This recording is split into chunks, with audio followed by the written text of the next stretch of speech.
Can you beat Chapter 3 of Fire Emblem Shadow Dragon on Hard 5 using only Draug? Well, that's the question I aim to answer today. The strategy for this chapter is going to be looking pretty similar to what I did on Chapter 2. We're going to be utilizing a choke point up top to block off one side of enemies while we have Draug handle the left side of enemies. Which, makes things much more manageable than if we just had both waves coming at us at the same time.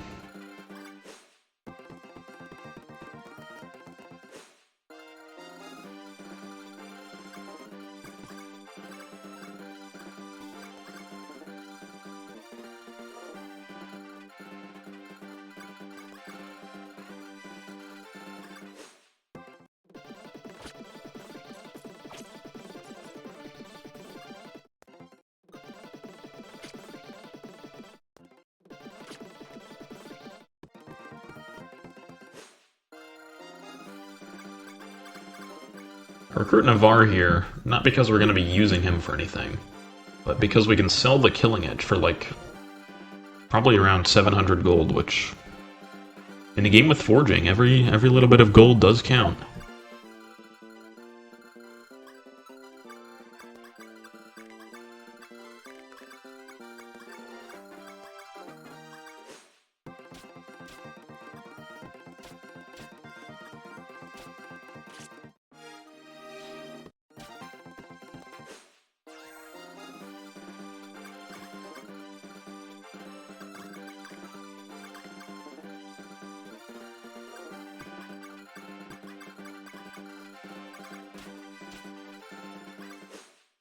And as you can see here, Draug's combat is just absolutely pitiful at this point in the game.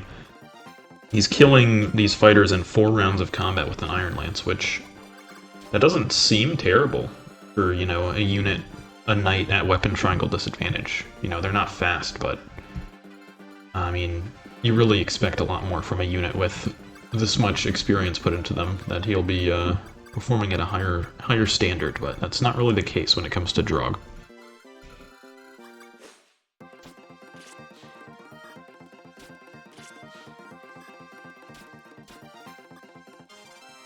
And there he goes with another blank level.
At this point, we've pretty much solved the map.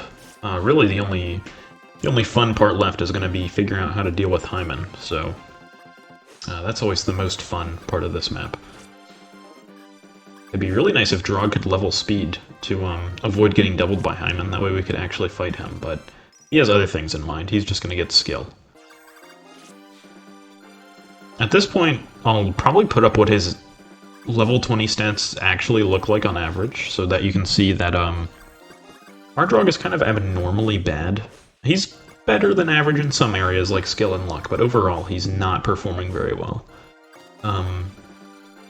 And something these averages aren't taking into account are a Shadow Dragon exclusive dynamic, or mechanic, called dynamic growths, yes. Or if you miss a stat on a level up, that stat, you have a 10% higher chance to level it up the next time. That's not like a flat 10%, it's 10% of your growth. So if Draug misses HP, it goes from a 60% to a 66% on his next level up, for example.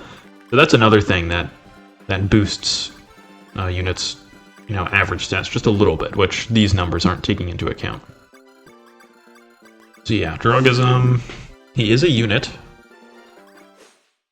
It'll be very fun doing the next few maps with them, before we actually get any Master Seals.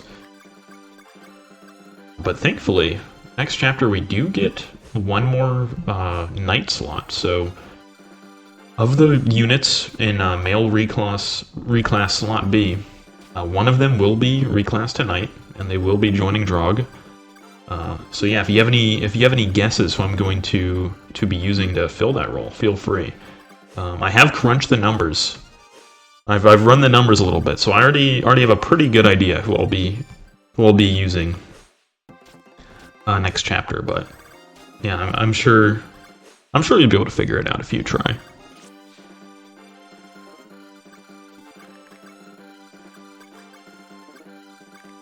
Meanwhile, these freaks in male reclass slot A, I'm just going to be sacrificing because they have no further purpose to fill.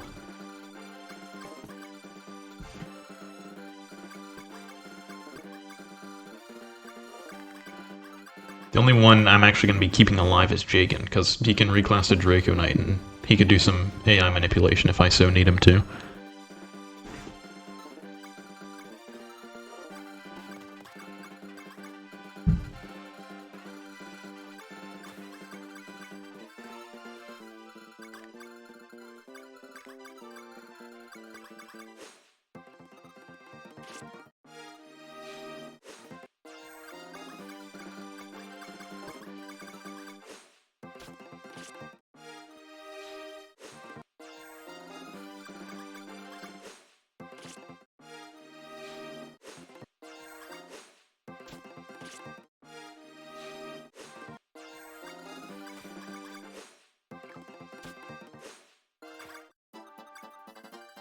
And once again, we have another armory that doesn't sell any lances.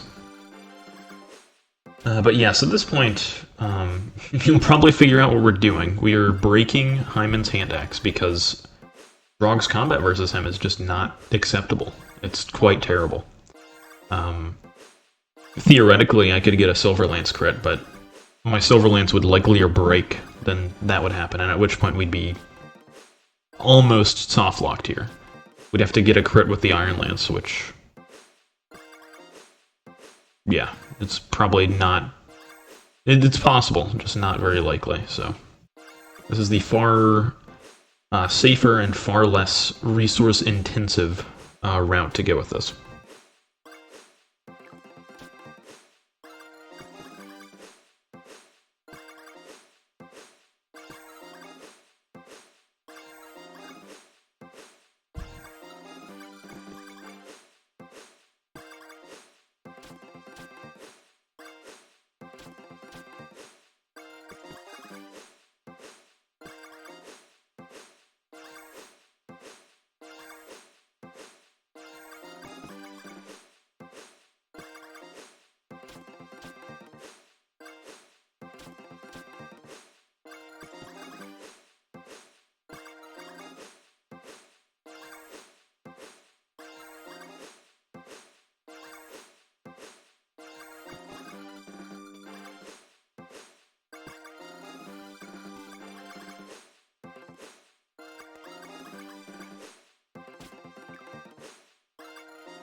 And it's finally broken.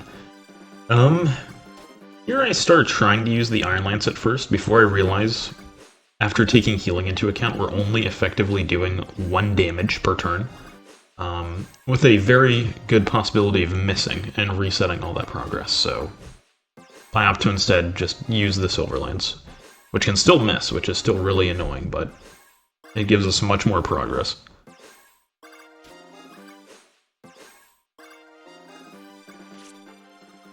And with that, we've completed Chapter 3 in a crisp 87 turns.